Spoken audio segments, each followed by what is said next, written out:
तो देखिए पिछले क्लास में आपने एक विमेगत, द्विविमेगत और त्रिविमेगत पढ़ा था। अब आज की क्लास में हम लोग क्या क्या पढ़ेंगे? दूरी, विस्थापन, चाल, वेग, त्वरण। तो अगली हेडिंग आपकी रहेगी दूरी,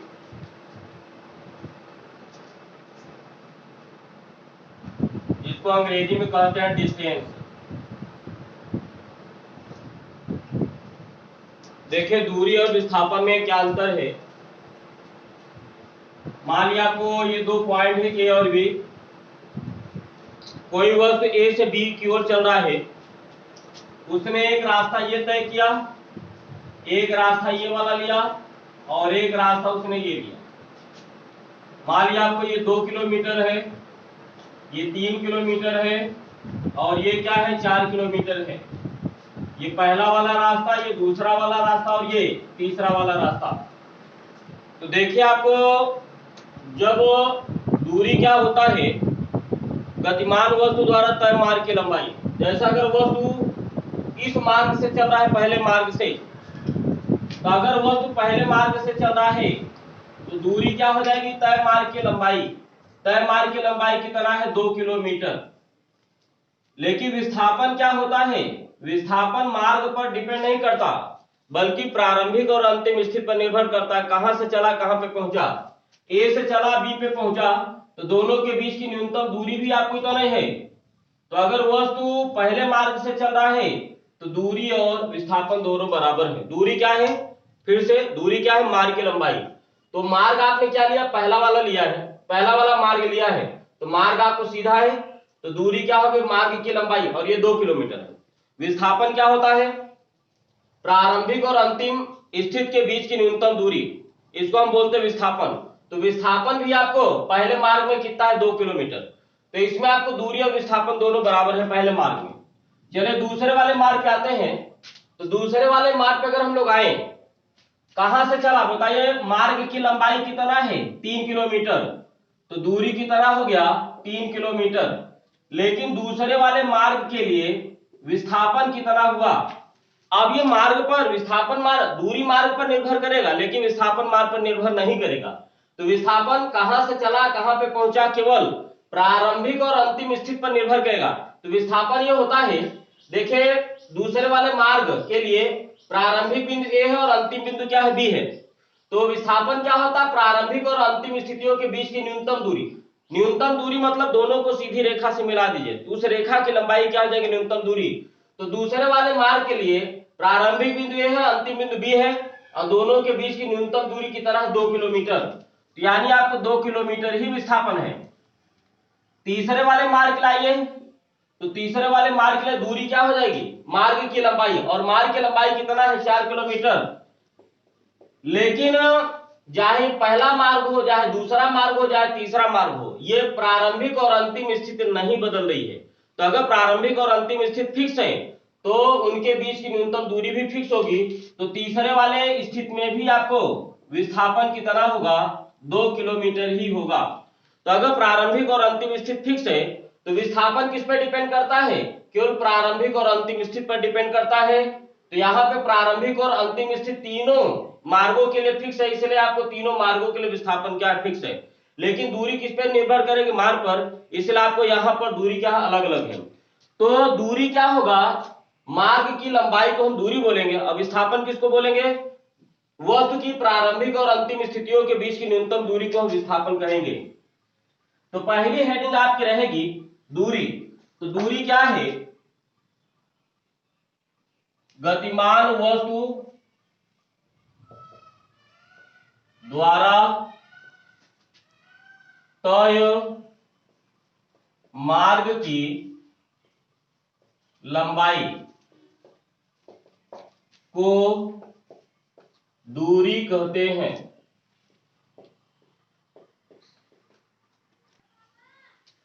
आप केवल ये जो गतिमान शब्द है, आप केवल ऐसा भी बोल सकते हैं, वस्तु द्वारा तय मार्ग की लंबाई को दूरी कहते हैं।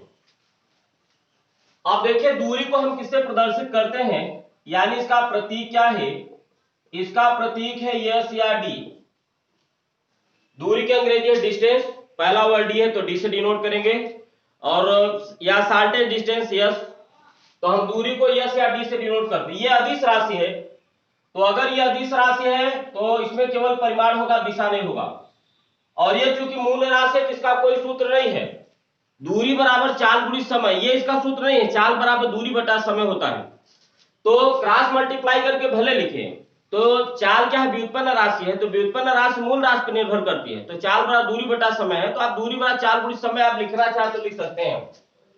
तो अगर आप लिखना चाहें तो सूत्र दूरी बराबर चाल गुणित समय आप ऐसा लिख सकते हैं। अगर हम इसके मात्रक पर आए तो चाहे आप एमकेएस पद्धति लिखिए, चाहे आप एसआई पद्धति या एमकेएसए, तो एमकेएस पद्धति में इसका मात्रक क्या होगा, दूरी आ रही आपको लंबाई है, तो लंबाई का मात्रक आपको एमकेएस पद्धति में क्या होगा, मीटर। देखिए यहां यम मतलब मीटर है, तो एमकेएस का मतलब ऐसी पद्धति जिसमें लंबाई को मीटर में, द्रव्यमान को किलोग्राम में और समय को सेकंड में मापा जाता है, उसको एमकेएस बोलेंगे। तो यहां लंबाई को किसमें मापा जा रहा है, मीटर में, तो इसका एमकेएस पद्धति में मात्रक मीटर। अगला हम लोग आते हैं सीजीएस पद्धति में, तो सीजीएस पद्धति में इसका मात्रक, सी मतलब सेंटीमीटर, तो इस पद्धति में लंबाई को सेंटीमीटर में मापा जाता है। तो सेंटी का 60 फॉर्म आपको से है, मीटर का 60 फॉर्म है, तो 60 में हम यहाँ पे सेंटीमीटर लिख रहे हैं। देखिए आपको ये अदिश राशि है, तो दूरी आपको वैसे अगर वस्तु गतिमान है तो दूरी कभी आपको जीरो नहीं हो सकती है, लेकिन अगर वस्तु स्थिर है और आपसे पूछा जाए कि बताइए वस्तु द्वारा चली गई दूरी, तो आपको वहां पे जीरो बताएंगे। तो इस लिहाज से अगर कहा जाए तो दूरी आपको शून्य भी हो सकती है, ठीक है। तो दूरी आपको शून्य अथवा धनात्मक आपको हो सकती है, और यह मार्ग पर निर्भर नहीं करती है। अगला हम लोग आ रहे हैं, अगर इसका विमीय सूत्र क्या होगा आपको लिखाया गया है पिछले चैप्टर में, कैपिटल एल। अब इसके बाद हम लोग आते हैं विस्थापन पर, डिस्प्लेसमेंट।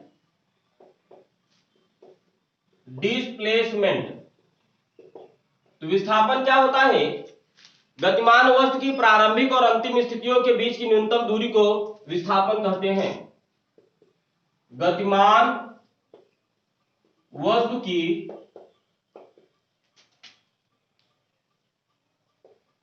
प्रारंभिक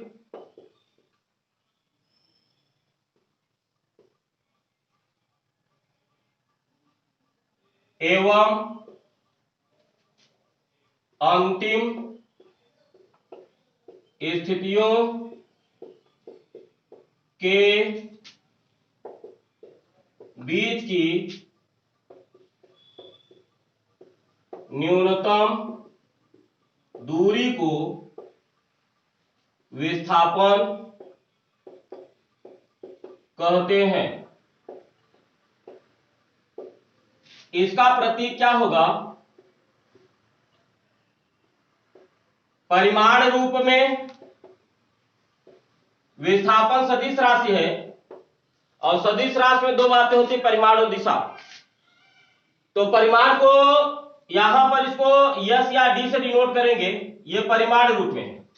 यहां केवल परिमाण दिखाया गया है, दिशा को नहीं दिखाया गया है, ये सदिश रूप में नहीं दिखाया गया है। लेकिन अगर इसी को सदिश रूप में दिखाएंगे तो इन दोनों के ऊपर क्या लगा देंगे, तो इसको पढ़ेंगे यस वेक्टर या डी वेक्टर। यस के ऊपर तीर, डी के ऊपर तीर लगा गया है। वैसे तो इसका मात्रक आपको नहीं, इसका आपको सूत्र नहीं है, लेकिन अगर हम वेग के हिसाब से समझे, वेग बराबर विस्थापन बटा समय, तो विस्थापन बराबर वेग गुणित समय, तो आप उसके हिसाब से लिख सकते हैं वेग इक्वल टू, सॉरी, विस्थापन इक्वल टू, ये हो जाएगा वेग गुणित समय। अगर हम इसके मात्रक पर आए, क्योंकि यह भी लंबाई है और इसका भी एमकेएस पद्धति में मात्रक क्या होगा, मीटर होगा, तो एमकेएस पद्धति में मात्रक मीटर, और सीजीएस में अगर लेना चाहें तो सीजीएस पद्धति में इसका मात्रक होगा सेंटीमीटर। यह भी लंबाई है, इसका भी विमीय सूत्र क्या होगा, यल होगा, और यह सदिश राशि है।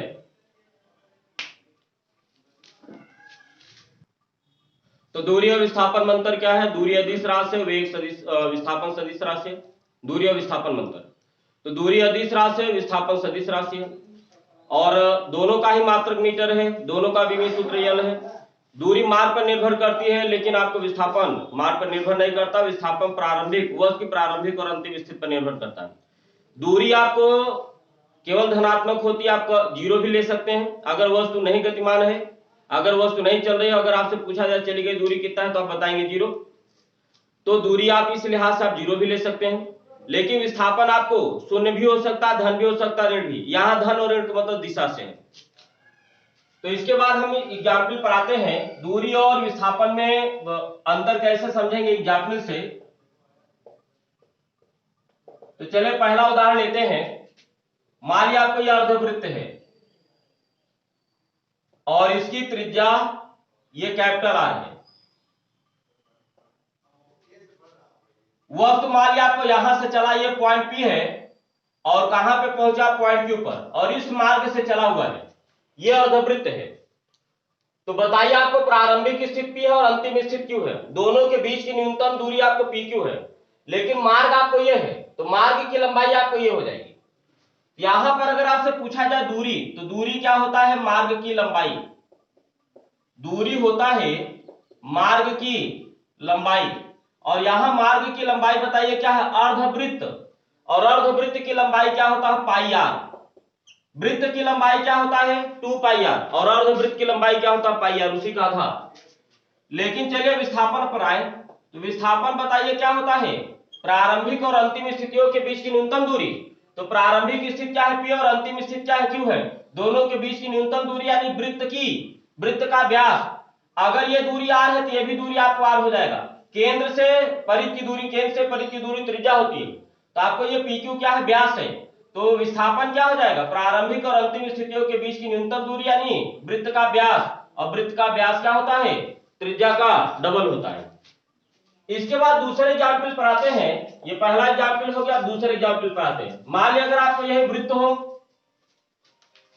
कण आपको पी से चला है और पी पर ही वापस आ गया, यानी इसमें पी और क्यू दोनों पॉइंट क्या है? एक ही है। जैसे यहां देखे पी और क्यू दोनों अलग थे, यहां पर पी से ही चला, पी पर ही वापस आ गया, यानी पी और क्यू दोनों पॉइंट क्या है? एक ही है। अब आप बताओ इसमें दूरी क्या होगा? दूरी क्या होता? मार्ग की लंबाई। तो बताओ मार्ग आपको ये है, तो मार्ग क्या हो गया? ये वृत्त हो गया, वृत्ताकार, यानी वृत्त की लंबाई यानी वृत्त की परिधि। अगर इसकी त्रिज्या कितनी है? आर है, तो बताइए वृत्त की लंबाई कितनी हो जाएगी? 2 पाई आर। अब चलिए विस्थापन पर आते हैं। विस्थापन क्या होता है? प्रारंभिक और अंतिम स्थितियों के बीच की न्यूनतम दूरी।